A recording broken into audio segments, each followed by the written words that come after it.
This tiny parrot is Australia's most popular pet bird. The scientific name of a budgie is Melopsittacus undulatus.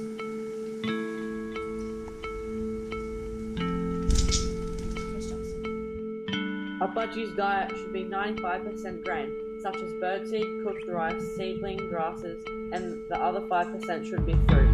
Where wild budgies look for places they can find wild grass seeds to give them a stable, balanced diet.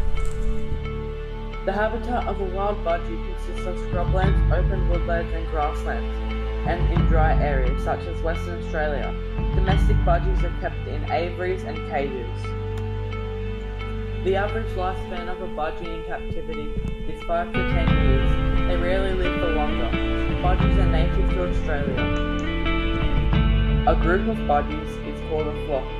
They travel in huge numbers, up to millions. They often look like big green clouds, traveling at high speeds. They spend most of their time communicating with one another, the best places to find food and water.